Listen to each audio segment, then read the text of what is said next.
আসসালামু আলাইকুম ওয়া রাহমাতুল্লাহি ওয়া বারাকাতুহু।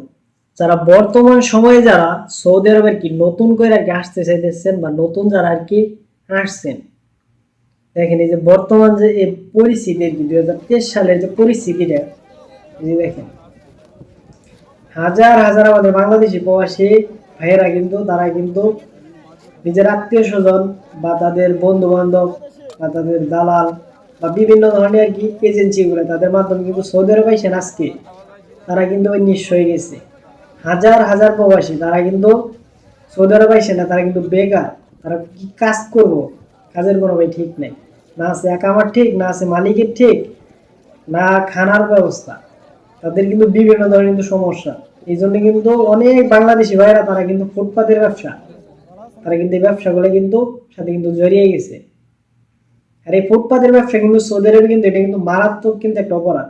এই কাজে যদি কখন আপনার সৌদি আরব যে পুলিশ আপনি আমের মুক্ত বা আপনি বল দিয়ে যদি বিভিন্ন ফুড যদি আপনার কোনো আটক করে, সেই ক্ষেত্রে কিন্তু ভাই খুব কমই কিন্তু আপনার কিন্তু ছাড়ে। যখন আর কি ফুটপাতের ব্যবসাগুলোর ক্ষেত্রে যখন আটক করে, সেই ক্ষেত্রে কিন্তু প্রথমেই কিন্তু সফর দেন, পরবর্তী কিন্তু বাংলাদেশ খুব কম সংখ্যক লোকই কিন্তু তারা কিন্তু বের হইতে পারে। এই যে দেখেন হাজার হাজার প্রবাসী তারা মনে করে যে কোনো কাজ কাজ যে করবো, এরকম কাজের কিন্তু বর্তমান কিন্তু পরিস্থিতি সৌদি আরবে কিন্তু এখন কিন্তু খুব কমই আছে।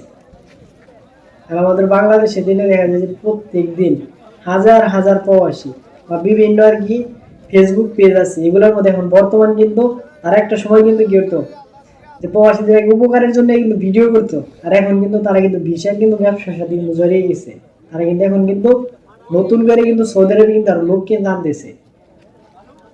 তো যারা আর কি সৌদি আরবে আর কি আসবেন নতুন করে, অবশ্যই আর কি ভাই ভাইবা চিন্তা নিজে আর কি বুঝে শুনে সৌদি আরব আসবেন। আসার পরে আপনি হতাশ, আপনি কাজ কাম পাইতেছেন না, তারপর আপনি বলবেন যে আমি আসলাম হয়তো বা ভালো হইতো বা আমার নসিবে নেই, এগুলো ভাই আপনি বললে আমি মনে করুন যে আপনি এটা নিজের ভুল। কেননা বর্তমান সময়ে 90% লোক কিন্তু সৌদি আরবের মধ্যে কিন্তু সমস্যার মধ্যে আছে, যে কোনো ধরনের সমস্যা।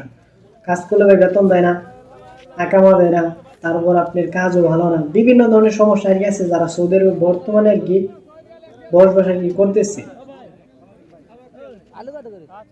আর এই পরিস্থিতির মধ্যে দেখে নিও যদি ভাই আপনার যদি আসতে মন চায়, যদি আপনার বন্ধু বান্ধব বা আপনার আত্মীয় স্বজন আনে, তাহলে আমি মনে করি ভালো হইব। কেননা দালাল আপনার তারা আপনার বিশাল আপনার ব্যবসা করে, তারা আপনার লাভের জন্য তারা আপনার সত্য মিথ্যা বইলে পাঠাই দেওয়ার লেগেছে, তাদের আপনি তারা চিনে টাকারই, তারা আপনার পরবর্তী কি হইব ভালো মন্দ এটা গুলো তারা কিন্তু দেখে না।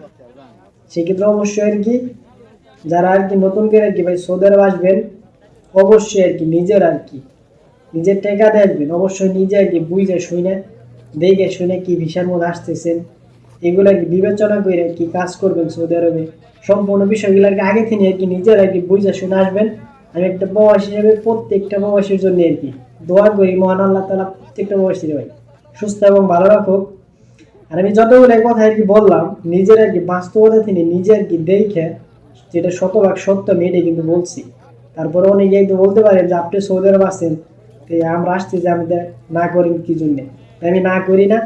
আমি এইটাই বোঝানোর চেষ্টা করছি যে আপনি সৌদি আরব আসবেন, সেটা আপনি কি কাজ করবেন বা আপনি কই থাকবেন, কোন কোম্পানি, কাজ কি, এই বিষয়গুলো আপনার আগে যাই না শুনে তারপর আসবেন।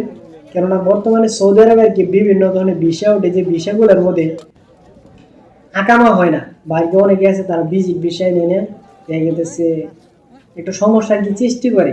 এক ধরনের চক্র কিন্তু তারা কিন্তু দালালি কিন্তু তারা খালি সৌদের কিন্তু আনতে বললেই খালি চলে, কাজ কাম দেখবা না দেখ এটা পরের কথা, কিন্তু খালি আনবো আপনার এতটুকু তাদের দায়িত্ব। সেক্ষেত্রে প্রত্যেকে আর কি যারা সৌদি আর কি নতুন করে আসবেন, অবশ্যই আর কি ভাই না বলে বলি নিজের আর কি বুঝে শুই না ভাইবে চিনতে আসবেন, বাকিটা আল্লাহ ভরসা। সকলেই ভালো দেখেন, আজকের মতন এই পর্যন্তই, আল্লাহ হাফেজ।